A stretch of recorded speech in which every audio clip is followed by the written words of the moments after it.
السلام علیکم ورحمۃ اللہ وبرکاتہ۔ محترم حضرات، آپ کیسے ہیں؟ آپ تمامی حضرات بخیر ہوں گے۔ آپ کے سامنے آج دعا سے متعلق میں ضروری باتوں کی طرف اشارہ کرنا چاہتا ہوں۔ محترم حضرات، دعا ایک ایسی عبادت ہے جس میں اللہ تبارک و تعالیٰ کو منانے اور ان کو راضی کرنے کا ایک بہترین طبع اللہ تبارک و تعالیٰ نے ہمیں عطا فرمایا ہے۔ دعا اصل عبادت ہے۔ حضور پاک صلی اللہ علیہ وسلم کی حدیث ہے، الدعاء مخ العبادہ، اور دوسری حدیث میں آپ صلی اللہ علیہ وسلم نے ارشاد فرمایا، الدعاء هو العبادہ، دعا ہی عبادت ہے۔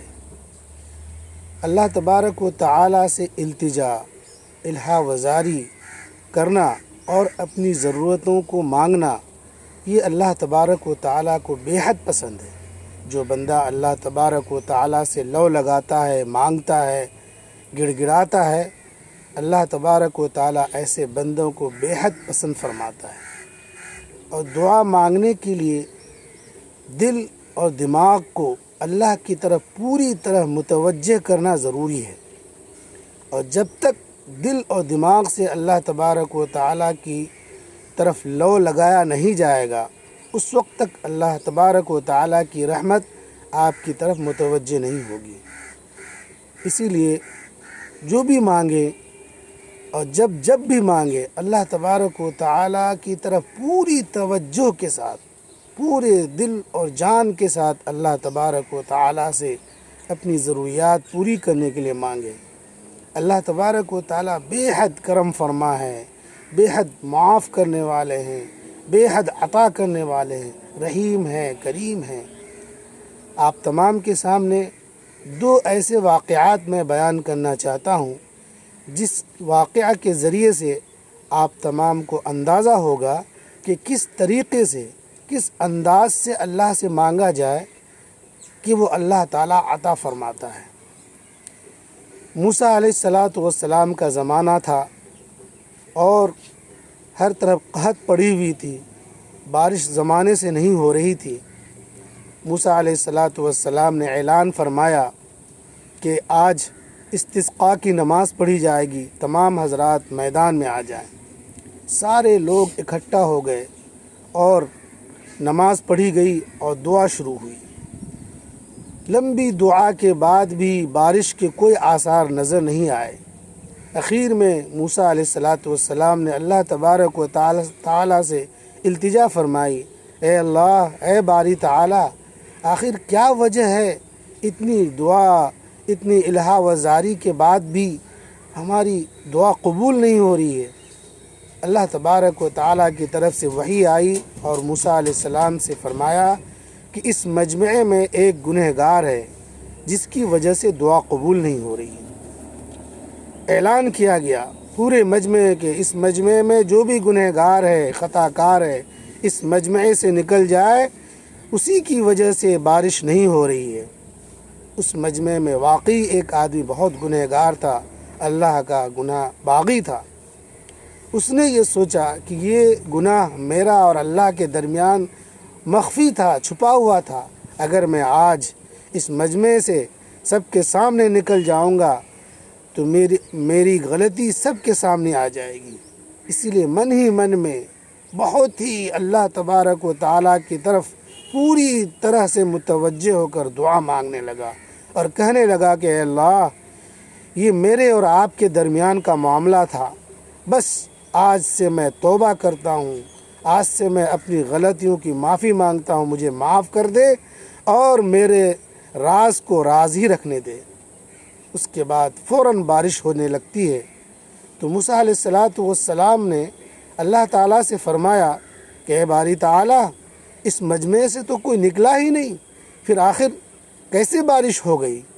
اللہ تبارک و تعالیٰ نے فرمایا کہ وہی شخص ہے جو گنہگار تھا، اسی کے بدولت اب بارش ہو رہی ہے۔ اس نے میرے ساتھ سمجھوتا کر لیا اور میرا اور ان کا معاملہ حل ہو گیا۔ اس واقعے سے اندازہ لگا سکتے ہیں کہ وہ بندے نے اللہ تعالیٰ سے اپنا کنیکشن، اپنا تعلق کتنا مضبوط جوڑا ہوگا، جس کی وجہ سے فوراً دعا قبول ہو گئی۔ اور دوسرا واقعہ آپ کے سامنے بیان فرماتے ہیں کہ حجاج بن یوسف الثقفی بہت ظالم بادشاہ گزرے ہیں۔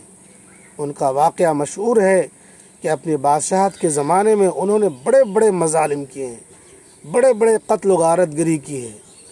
ان کا زمانہ تھا اور حجاج بن یوسف طواف کرنے کے لیے مکہ مکرمہ پہنچے۔ جب طواف کرنے لگے تو اس کے بیچ میں ایک نابینا آدمی، اندھا آدمی طواف کر رہا ہے اور زور زور سے دعائیں مانگ رہا ہے کہ اے اللہ میری بینائی واپس کر دے، اے اللہ میری بینائی واپس کر دے۔ اس طرح سے وہ طواف کر رہا ہے اور اس کے پیچھے پیچھے حجاج بن یوسف جو وقت کا سب سے بڑا بادشاہ تھا وہ بھی تھا، وہ سن رہے تھے۔ 6 چکر لگانے کے بعد آخری جو چکر باقی تھا، جو 7 چکر لگانے کے بعد طواف مکمل ہوتا ہے، آخری چکر تھا، تو حجاج بن یوسف نے اس کو پکڑا اور کہا کہ تم کیا مانگتے ہو؟ کہا کہ میں اللہ تعالیٰ سے اپنی بینائی مانگتا ہوں۔ کہا کیوں نہیں دعا قبول ہوئی؟ تمہارے 6 چکر کمپلیٹ ہو گئے، اب تک تمہاری دعا قبول کیوں نہیں ہوئی؟ کہا کہ میں مانگ رہا ہوں، پتہ نہیں اب کب قبول ہوگی۔ حجاج بن یوسف الثقفی نے اس نابینا سے کہا اگر 7ویں چکر کے بعد تمہاری دعا قبول نہیں ہوئی اور تمہاری بینائی واپس نہیں آئی تو تمہارا گردن کاٹ دیا جائے گا، سر قلم کر دیا جائے گا۔ اس کے بعد وہ نابینا 7واں چکر جو لگاتا ہے، طواف کرتا ہے، بہت ہی ڈر کے ساتھ، بہت ہی خوف کے ساتھ، لرزاں اور ترساں ہو کر اللہ تعالیٰ سے کہتا ہے کہ یا باری تعالیٰ، اب تک تو میری بینائی نہیں تھی جس کی وجہ سے میں دنیا نہیں دیکھ پا رہا تھا، اب تو میرے سر پر اتنی بڑی مصیبت ہے کہ اگر میری دعا قبول نہیں ہوئی، اگر تو نے میری بینائی واپس نہیں کی، میری بصارت واپس نہیں کی، تو میرے گردن کو اڑا دیا جائے گا، لہٰذا اے اللہ میرے اوپر کرم فرما اور میری دعا قبول فرما لے، میری بینائی واپس کر دے، میری بصارت واپس کر دے۔ جیسے ہی 7واں چکر مکمل ہوتا ہے، طواف مکمل ہوتا ہے، اللہ تبارک و تعالیٰ ان کی دعا کو قبول فرماتے ہیں اور ان کی بینائی واپس ہو جاتی ہے۔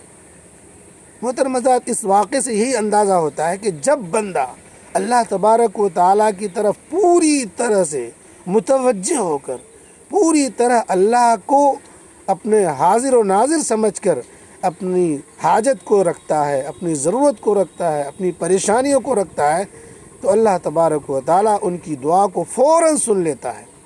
آج کا یہی پیغام ہے کہ جب بھی اللہ تعالیٰ کے دربار میں، اللہ کے حضور میں ہاتھ پھیلائیں تو پوری توجہ کے ساتھ، پوری الہا وزاری کے ساتھ اللہ کو حاضر ناظر سمجھ کر یہ کہیں کہ میری دعا ضرور قبول ہوگی، اور واقعتاً اللہ تعالیٰ غفور الرحیم ہے، ضرور قبول فرماتا ہے۔ اللہ تعالیٰ بھی قرآن پاک میں یوں فرمایا ادعوا ربکم تضرعا وخفیہ، کہ اللہ تبارک و تعالیٰ سے مانگو، کبھی چپکے چپکے رو کر اور کبھی کبھی الہا وزاری، یعنی رو رو کر، چلا چلا کر بھی، آنسو بہا کر بھی، آواز نکال کر بھی رو، دونوں طریقے اللہ تعالیٰ نے بیان فرمائے۔ اس لیے اللہ تعالیٰ سے جب بھی مانگیں پوری توجہ کے ساتھ اللہ کو حاضر و ناظر سمجھ کر مانگیں گے، انشاءاللہ آپ کی تمام ضرورتیں اللہ پوری فرمائے گا۔ بس آخر میں اللہ تعالیٰ سے دعا ہے کہ اللہ تعالیٰ ہم تمام کو عمل کی توفیق نصیب فرمائے۔